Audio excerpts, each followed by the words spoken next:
Welcome to the world of science fiction stories, and don't forget to like, share, and subscribe my channel. Enjoy the listening. Humanity refused to back down and unleashed the War of the Ages. The Archean fleet appeared without warning in Earth's orbit on a quiet Tuesday morning in 2147. Their massive vessels, angular and obsidian, cast shadows over major cities as humanity collectively held its breath.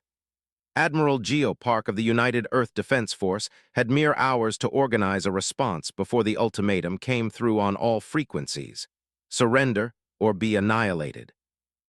Admiral Park stood on the bridge of the UES Intrepid, her flagship orbiting above the Korean peninsula.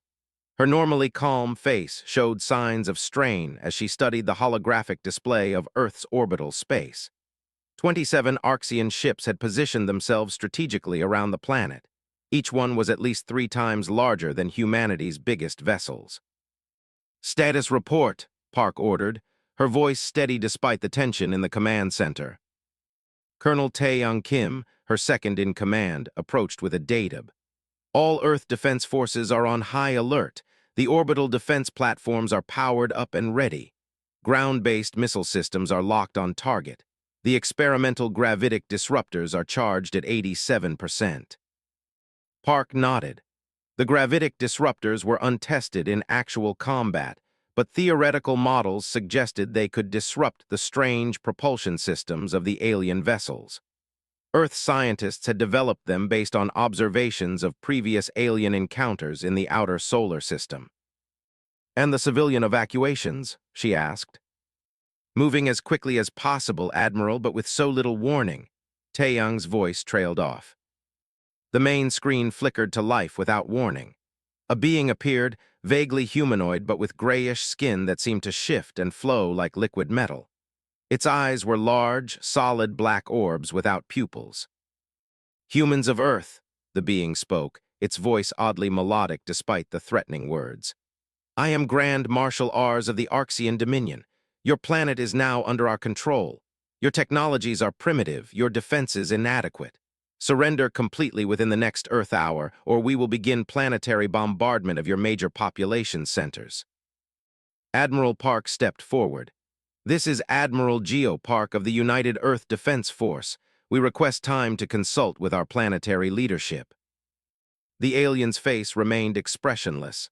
"1 hour, no more." The screen went dark. Park turned to her officers. "Get me a direct line to the Security Council now." Within minutes, she was addressing the emergency session of the United Nations Security Council.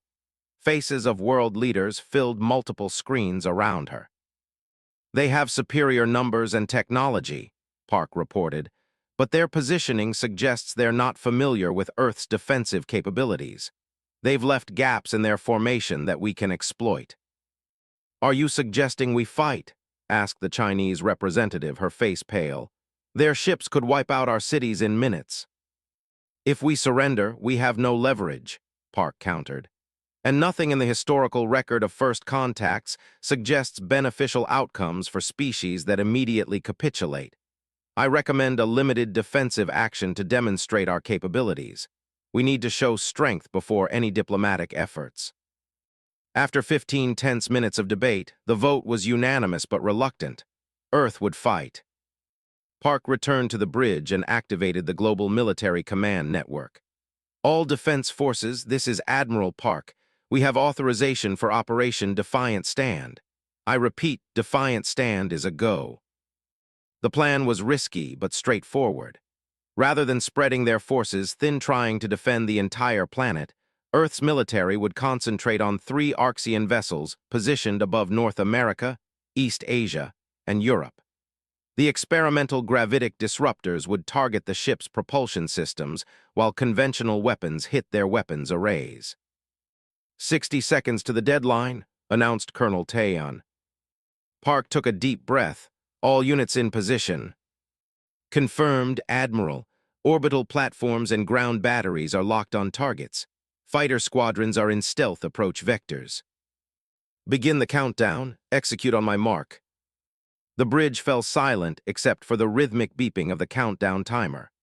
Park watched the holographic display showing Earth's forces: tiny compared to the massive alien ships, but positioned with precision. The main screen activated again. The Arxian commander appeared. "Your time has elapsed. What is your answer?" Admiral Park stood tall. "The people of Earth decline your offer. We—" The alien cut her off. "Then you have chosen extinction." The screen went dark. "Energy spikes detected in all Arxian vessels," shouted the sensor officer. "They're powering weapons." "Execute Defiance, stand now," ordered Park. Across the globe, humanity's response began simultaneously. From hidden silos and underwater bases, from orbital platforms and stealth fighters, Earth launched its counterattack. The experimental gravitic disruptors activated first invisible waves of energy targeting the alien ship's propulsion systems. The effect was immediate and more dramatic than even the scientists had predicted. The targeted Arxian vessels suddenly lurched in space, their sleek movements becoming erratic as the disruptors interfered with their artificial gravity fields. "It's working," exclaimed Hun. "Their stabilization systems are failing." Park intently. "Launch second wave, all conventional weapons fire."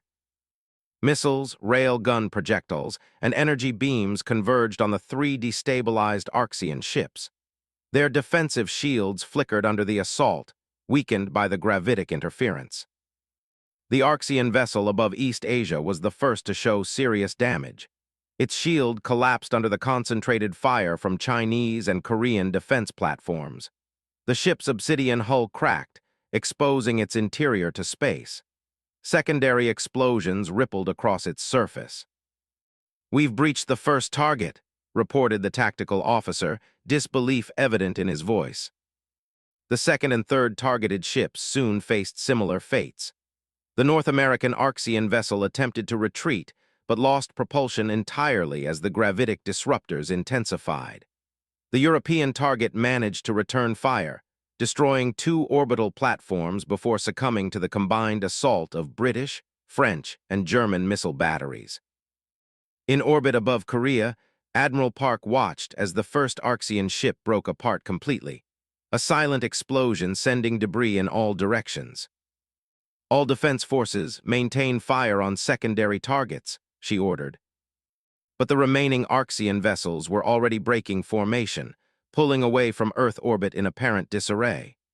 Their retreat was hasty and uncoordinated, suggesting the loss of 3 capital ships had shocked their command structure. As the alien fleet regrouped at the edge of the solar system, the bridge of the Intrepid erupted in cautious celebration. Colonel Taeyong approached Park, his face showing a mixture of relief and disbelief. "They're retreating, Admiral. We actually forced them back." Park nodded, watching the tactical display as the Arxian ships moved further away. "They expected us to cower," she said to her officers, "but humanity has never been good at following expectations." She knew this was only the beginning. The Arxians would return, better prepared next time, but Earth had won its first victory and, more importantly, had gained valuable time. Time to prepare, to strengthen defenses, and perhaps to find allies among the stars. 2 weeks after the Arxian retreat, Dr. M.J.I. Kim was working late in his laboratory at the United Earth Defense Force headquarters in Seoul. The xenobiologist had been studying fragments recovered from the destroyed Arxian ships. The strange biological components found among the debris suggested the aliens were not entirely mechanical or entirely organic, but something in between. A soft beeping from his computer terminal interrupted his work. The security system was detecting an unusual energy signature on the roof of the building. Kim frowned. The signature didn't match any known Earth technology. He was about to alert security when his lab door opened. Admiral Geo Park entered, accompanied by 2 UEEDF guards and what appeared to be a large insect walking upright on 4 of its 6 limbs. Kim dropped the sample he was holding. The creature was roughly the size of a human, but with a chitinous exoskeleton in iridescent blues and greens. Its head featured compound eyes and moving mouth parts. The remaining 2 limbs seemed specialized for manipulation, with 3-fingered hands. "Dr. Kim," Park said calmly, "I need you to remain calm. Our visitor is not hostile." Kim stared at the alien. What? Who is that? The insectoid being stepped forward. A small device on what appeared to be its neck vibrated, producing sounds that resembled human speech. I am Commander Doyen of the Solari Resistance, the translation device conveyed. We have been observing your battle against the Arxians. You have accomplished what few species have managed. Admiral Park explained, the Solari ship has stealth technology beyond anything we possess. They've been in Earth orbit for 3 days, watching us. They finally decided to make contact. Kim approached the alien slowly, his scientific curiosity overcoming his initial shock. You know the Arxians? You fought them before. The Solari's antennae twitched. For 20 of your Earth years, we have resisted their attempts to conquer our system. Like you, we refused to surrender when they arrived. We have paid a heavy price, but we remain free. Over the next 5 hours, Dr. Kim worked to improve communication with Commander Doyen. The Solari language was complex, relying on combinations of sounds, pheromones, and subtle movements that humans couldn't naturally perceive. However, the Solari had studied human communication enough to create a basic translation system. By morning, Kim had learned enough to prepare a preliminary report for the United Nations Security Council. A special emergency session was called with the highest security clearance. Only the top officials from each nation were allowed to attend, either in person or via secure channels. The Solari come from a star system approximately 12 light-years from Earth, Kim explained to the assembled leaders. They are an insectoid species with a complex social structure. Their biology is entirely different from ours, he continued, displaying comparative anatomical diagrams on the large screen. But their desire for freedom is identical. Commander Doyen addressed the council directly. The alien's translated voice echoed through the chamber. The Arxian Empire has conquered hundreds of worlds across multiple star systems. Their standard approach is to demand immediate surrender, bombard any resistance into submission, and then establish control. Planets that surrender immediately are spared destruction, but become resource extraction colonies. Those who resist and lose are often completely destroyed. And those who resist successfully? Asked the Russian representative. Until now, only the Solari have maintained independence, Doyen replied, and only at great cost. Half our homeworld is uninhabitable due to Arxian bombardment, but now Earth has joined the ranks of the Defiant. The Chinese representative leaned forward. Why have you come to us now? Because the Arxians will return, Doyen's translator conveyed. They are gathering a larger fleet. When they come back, they will not underestimate you again. Alone, neither of our species can withstand their full might. Together, we might have a chance. The Security Council chambers erupted in discussion. Some representatives expressed skepticism about trusting an unknown alien species. Others saw the potential value in an alliance against a common enemy. Admiral Park stepped forward. The Solari have already shared technical data on Arxian weapons and ships. The information matches what we observed during the attack. Everything they've told us appears to be true. What exactly are you proposing? Asked the American representative. Commander Doyen's compound eyes seemed to focus on each council member in turn. An alliance, a sharing of technology and strategies. The Solari have developed stealth systems and bioweapons effective against Arxians. You have created gravitic disruptors that proved unexpectedly powerful. Together, we can create new defenses and weapons. And perhaps, Admiral Park added, we can find other species who have also resisted. Form a coalition that can stand against Arxian expansion. Dr. Kim spent the next 2 weeks working closely with the Solari delegation that had accompanied Commander Doyen. He was fascinated by their biology and culture. The Solari were a hive-based species, but with strong individual identities. Each was part of the whole, but maintained unique thoughts and perspectives. Your social structure reminds me somewhat of human families or communities, Kim explained to a Solari scientist named Nur. We are individuals, but we form bonds and work together. Nur's antennae twitched in what Kim had learned was an expression of agreement. Perhaps this is why both our species chose to fight rather than submit. We understand that the group is stronger when individuals remain free to contribute their unique abilities. Meanwhile, Admiral Park and Commander Doyen worked to establish the framework for what they were calling the Freedom Coalition. The first joint human-Solari military exercises were conducted in the asteroid belt, away from Earth observation. Solari stealth technology was adapted for human vessels, while Earth engineers helped improve Solari weapon systems. 1 month after the Solari arrival, a secure communication center was established beneath the Gobi Desert. Representatives from Earth's nations and the Solari colonies gathered there to formalize their alliance. Admiral Park stood beside Commander Doyen as they addressed the assembled delegates. Today marks the beginning of a new chapter in the history of both our species, Park began. The Arxians believed that different species could never work together effectively. They have always relied on division and fear to conquer. We will prove them wrong. Doyen stepped forward. Our intelligence suggests that the Arxians will return to Earth within 6 of your months. They are gathering a fleet 3 times larger than before. But they do not know about our alliance. They do not know that we are sharing technology and strategies. For the first time, they will face a united opposition.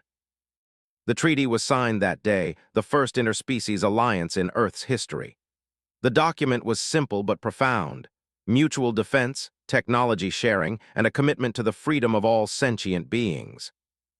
As Dr. Kim watched the historic ceremony, he thought about how quickly life had changed. 1 month ago, humanity had believed itself alone in the universe. Now they were preparing for an interstellar war alongside insectoid allies. "This is just the beginning," Admiral Park said to him quietly as they left the ceremony. "If there are 2 species who had successfully resisted the Arxians, there must be others. The Freedom Coalition will grow, and when it does, the Arxian Empire will face something they have never encountered before: a united front of free worlds." Captain Sun Wooly stood on the bridge of the Defiance, gazing at the stars through the reinforced viewports. 6 months ago, the vessel had been a simple mining ship extracting precious minerals from asteroids. Now it was on the front line of humanity's first interstellar war. "Status report," Lee called out, adjusting the collar of his coalition uniform. The patch on his shoulder displayed the new symbol of the Freedom Coalition: a human hand and Solari claw joined together against a starfield. Lieutenant Ju stepped forward with a tablet. "All systems are ready, Captain.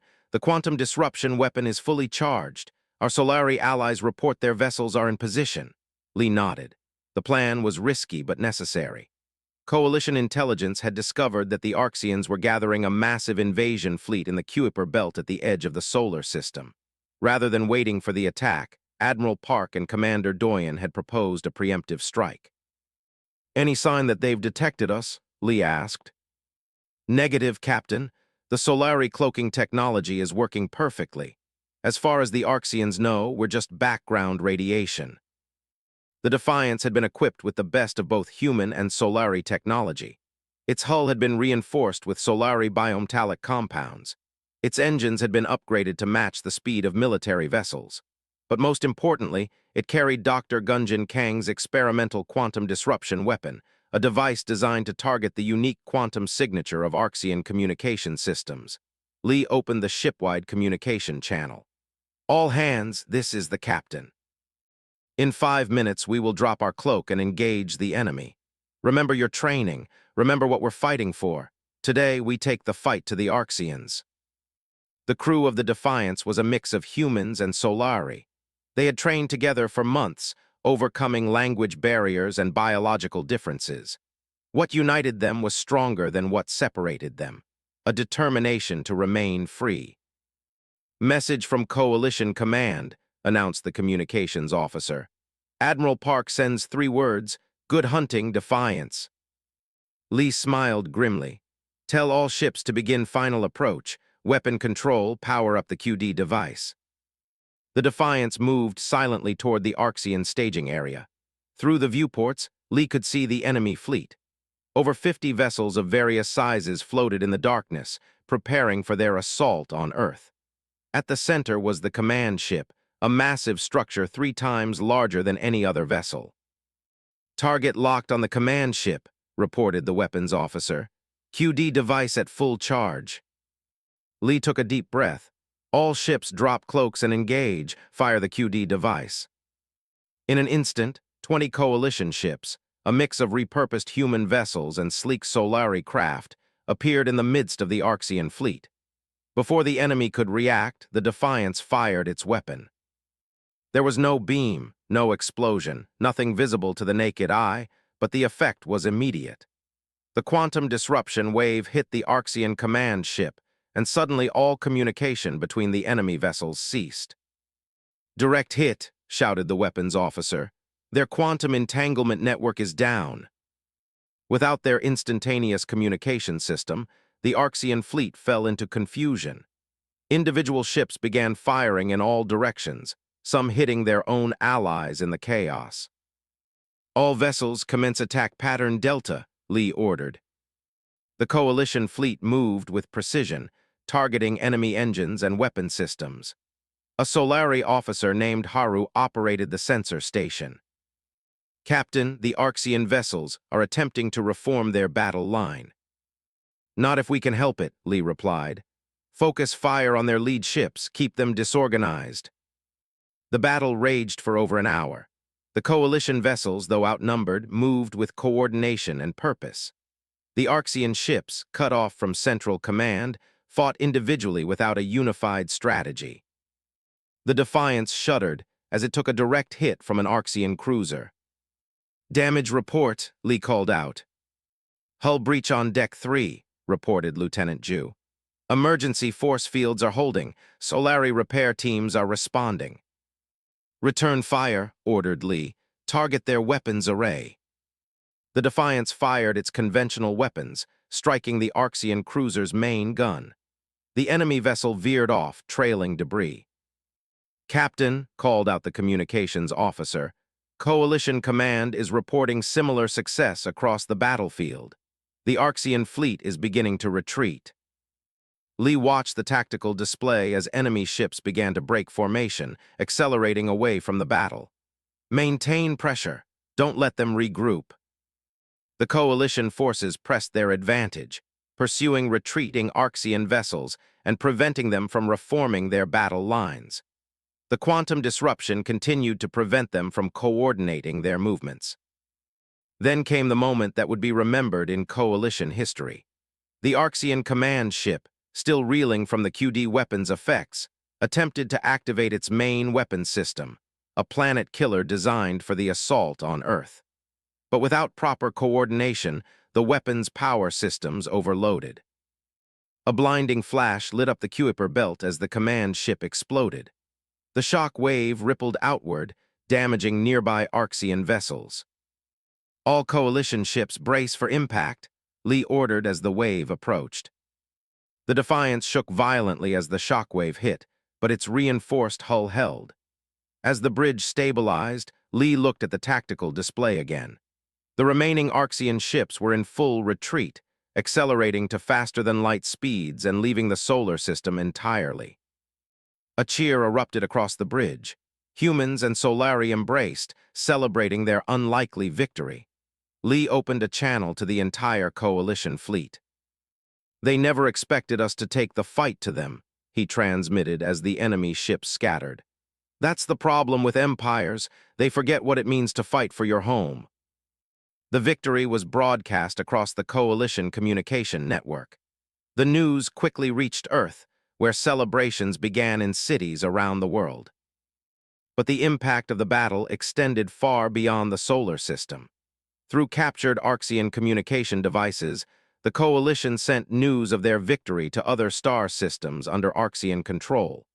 For the first time, subjugated species heard that the mighty Arxian Empire could be defeated. Dr. Yunjin Kang, creator of the quantum disruption weapon, was in her laboratory when the news arrived. She had been working on improvements to the device when Admiral Park personally called to inform her of its success. "Your weapon changed the course of the battle," Park told her. "Without it, we could not have overcome their superior numbers." Kang smiled tiredly. She had worked for months without rest to develop the technology. "I'm just glad it worked as planned, but this is only the beginning. She was right.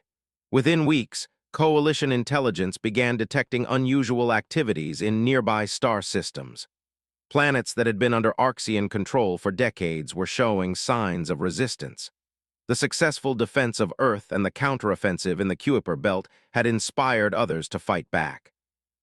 On the bridge of the Defiance, now undergoing repairs in Earth orbit, Captain Lee received a new mission briefing. The ship would be heading to the Proxima Centauri system, where a species called the Nur had begun their own uprising against Arxian rule. "We'll be the first human vessel to visit another star system," Lieutenant Ju noted as they reviewed the orders. Captain Lee nodded. "And we won't be going as conquerors like the Arxians. We'll be going as liberators, as allies." He looked at the patch on his uniform, the symbol of the Freedom Coalition. "This is how we defeat them, not just with weapons, but with unity." As the Defiance prepared for its historic journey, news arrived of uprisings on 3 more Arxian-controlled worlds. The message was spreading faster than the Coalition had dared to hope. Resistance was possible. Freedom was possible.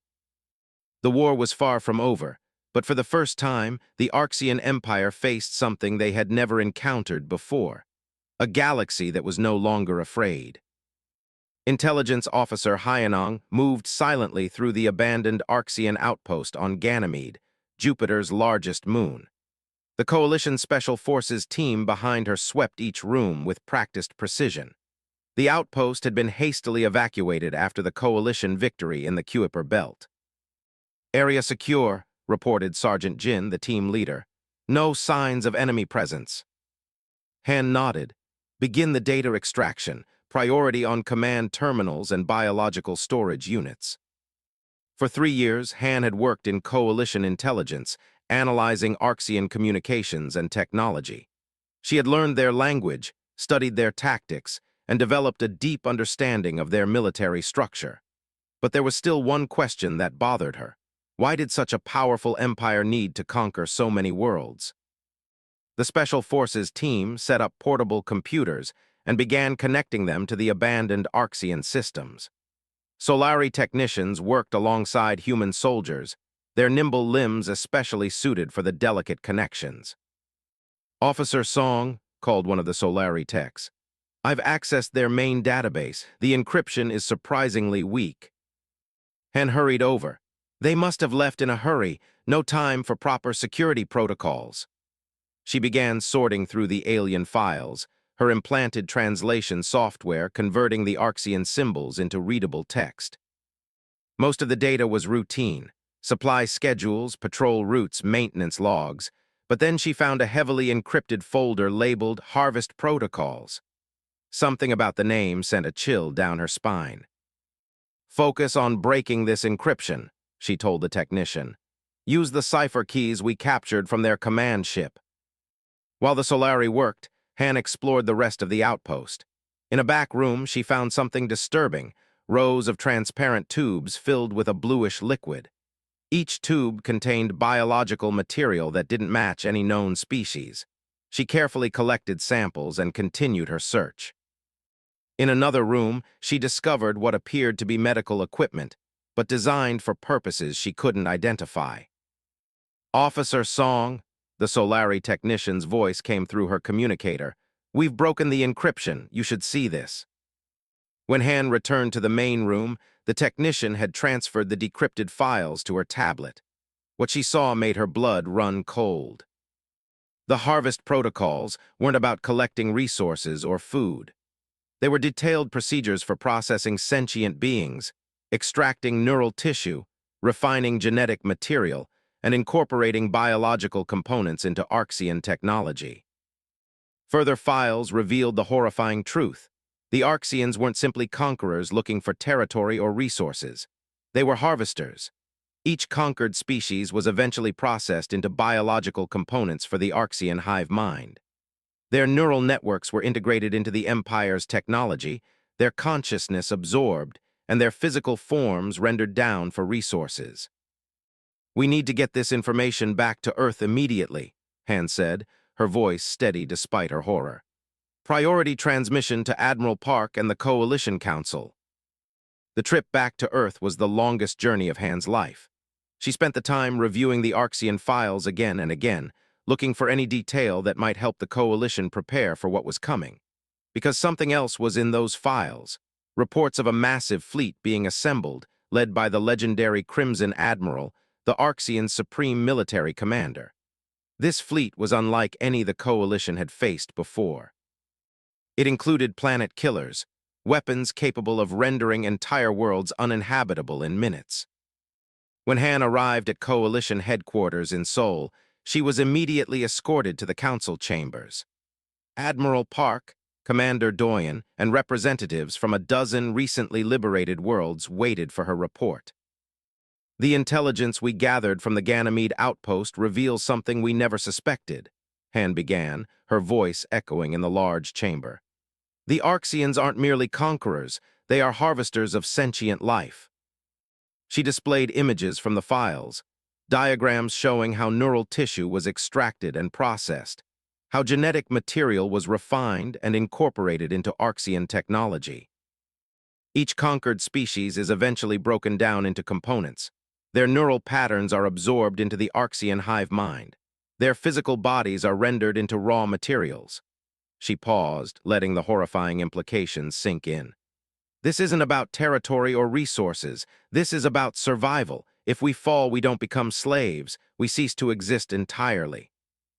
The chamber erupted in shocked discussions. Representatives from liberated worlds shared stories that suddenly made sense. How entire populations had mysteriously disappeared from planets under long-term Arxian control. Admiral Park raised her hand for silence. Officer Song, what about the reports of a new fleet? Han nodded grimly. The Arxian Empire has never faced such opposition in its 3,000-year history of conquest. The Arxian High Command has dispatched their legendary Crimson Fleet, a massive armada of planet killers and battle cruisers led by their supreme commander. It includes over 300 capital ships and weapons designed specifically to destroy inhabited worlds. How much time do we have? Asked Commander Doyen, the Solari's antennae twitching with concern. Based on their last known position and speed, 3 months at most. Admiral Park stood, her face determined. Then we have 3 months to prepare the largest defense in Coalition history. Earth will be the primary staging ground. We'll coordinate with all liberated worlds to gather ships, weapons, and fighters. Dr. Minya Kim, who had been quietly observing the meeting, spoke up. Officer Song, did you find any information about Arxian biology or vulnerabilities in these files? Han nodded. Yes, Doctor. Their hive-mind connection seems to operate on specific quantum frequencies. It's how they coordinate their massive empire across vast distances, but it may also be a weakness.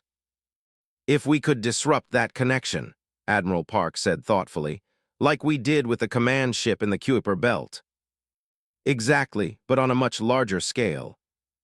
Dr. Yunjin Kang's quantum disruption weapon could be modified to target their entire command structure. For the next 3 months, Earth became the center of feverish activity.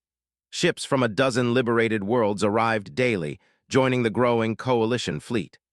Dr. Kang worked with scientists from multiple species to enhance the quantum disruption technology. Defense platforms were constructed in Earth orbit, while underground shelters were prepared for civilians. Han spent her days analyzing the Arxian files, looking for any additional information that might help. At night, she stood on the roof of the Coalition headquarters, looking at the stars and wondering which ones the Crimson Fleet was passing at that moment. One evening, Admiral Park joined her there. Do you think we can win? Han asked quietly. The Admiral was silent for a long moment. 3 months ago, I would have said our chances were slim. But now, she gestured to the sky, where the lights of Coalition ships were visible among the stars. We've united species that never knew of each other's existence before. We've developed technologies that combine the best aspects of a dozen different scientific traditions. And most importantly, we all know what we're fighting for. Han thought about the Arxian harvest protocols, about the billions of lives already lost to feed their empire. Not just for our own survival, but for every species they've ever targeted. Exactly, Park's voice was firm. The Arxians believe their hive mind makes them superior, that individual consciousness is a weakness. We'll show them that our differences, our individual perspectives and ideas are our strength. As they stood together under the stars, orbital defense platforms glided silently overhead. Ships from worlds across multiple star systems moved in formation, preparing for battle drills. Earth had become the primary staging ground for what would either be the salvation of dozens of species or their final stand. The countdown to the arrival of the Crimson Fleet continued. The Crimson Fleet emerged from faster-than-light travel in a blaze of energy between Earth and Mars.